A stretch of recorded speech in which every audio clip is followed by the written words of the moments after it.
Hi, my name is David, and I'm going to walk you through how I solved the CSWA practice problem 5.4.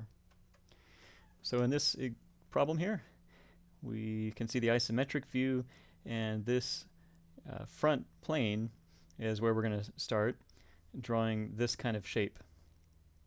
And then later we'll create some reference planes to create these two parts. Okay, front plane, start a sketch. It's a little bit off center there. So I'm first going to draw a circle. And I guess we can go ahead and dimension it. That's fine. What's the dimension of this one? This one has a radius of 9. So diameter would be 18. Put that down here. And then I'm going to start drawing the curve that goes around. So we'll go here, draw some sort of arc. We'll go somewhere over here, and then draw a little arc, go up here, and draw, another arc, go down here, and draw this arc. Okay, that was a pretty sloppy job, but that's roughly the shape. Now there are a lot of places where the arcs are not tangent to these lines, so I can correct that by clicking on each point and making sure they're tangent. If you're drawing a little bit more carefully, you can probably do that better than I just did. But there we go. It's a pretty easy fix as well. All right, so let's go ahead and start dimensioning it. Looks like this dimension is radius of 18. This one's got a radius of a diameter of 24, so a radius of 12. This one's got a radius of 42. And this one a radius of, diameter of 16, so radius of 8. Okay. And then we've got some angles here. This angle between these two is 18. And this is off a little bit here, so I'm going to go ahead and fix that. The center of this arc should be coincident to the center of the circle.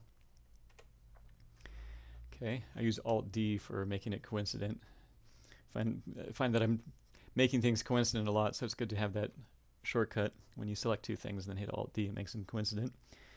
All right, then we've got some other angles, like from this line to this line, or the extended version of this line here, is 22. So notice we didn't even have to have a line going out this way. We could just select this line as if it goes infinitely in both directions, and that angle between this line and that infinite line is 22.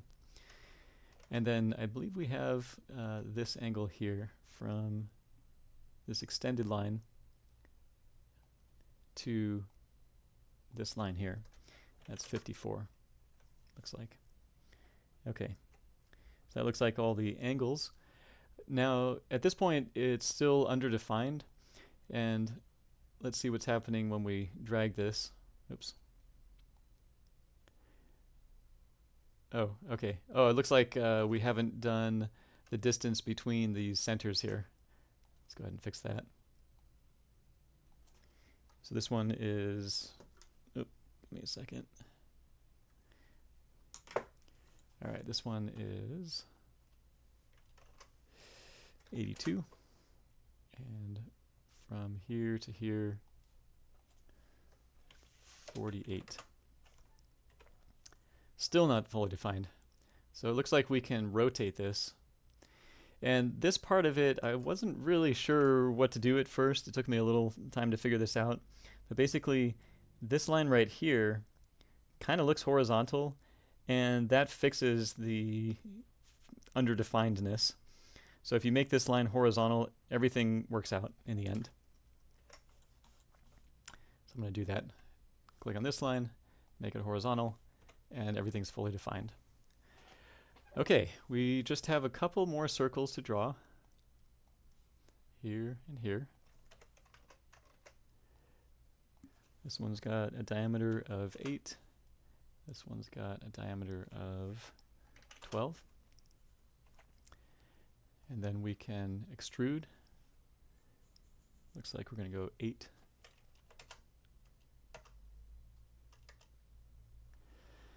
Alright, so there's the base, or the front of it. And now what we've got to do is create those two little things that are sticking out of it. And to do that, we need some reference planes. So I'm going to draw some lines that the reference planes are going to go through. And I'm going to do that on this face here.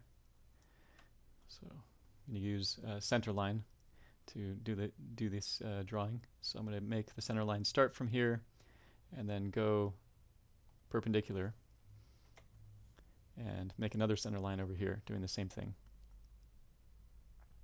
Oops, did it not latch on? Okay, I want to make sure that it's coincident to this, but not at the midpoint necessarily. Okay, good.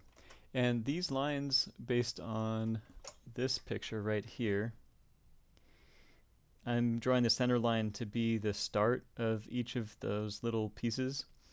So the distance from the center of the circle out to that center line should be 34. And then out to the other center line, also 34. Okay, here to here, 34. And here to here. Oops, gotta make sure to not have things selected. Oops, also 34. One thing too, I just want to make extra sure that these two are perpendicular to each other. There. Oops.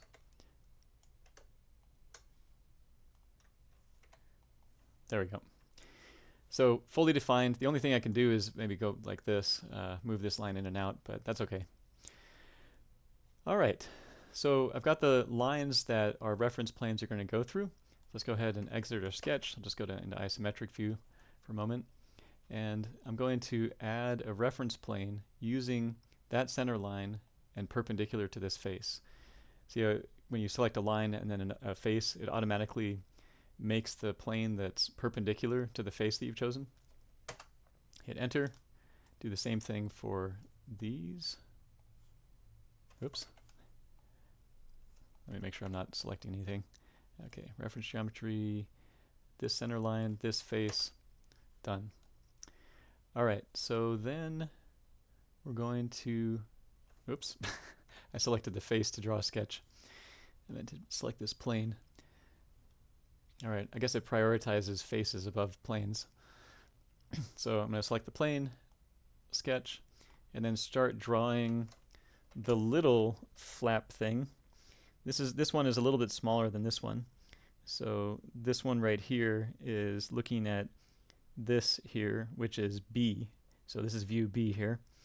So it's going to be 46 from the bottom, 74 degrees for this angle, line angle, and it's got some smaller holes and stuff. All right, so let's go over here and draw that. Starting from this point, we'll go straight up, draw an arc, go down to here, and careful it doesn't latch onto anything. One time I accidentally latched onto that point over there. So I'm just going to try to make sure that it is down here and back. Okay. And once again, make sure that this is tangent if it isn't already tangent. Now we're going to make it 46 tall. The radius of this arc is, let's see, 16 diameter, so 8. And then we've got to make sure that our angle is 74. Great, fully defined. We just got to make sure to put our circle in here, which has a diameter of 8. Okay, done with that. And it's extruding in the wrong direction, so we're going to switch the direction. And the width of these things is 6. Excellent. So that one's done. Let's go ahead and do the other one. Make sure not to select the face, but the plane, and start sketching in it. All right. Get the line tool going. Start from here, go straight up.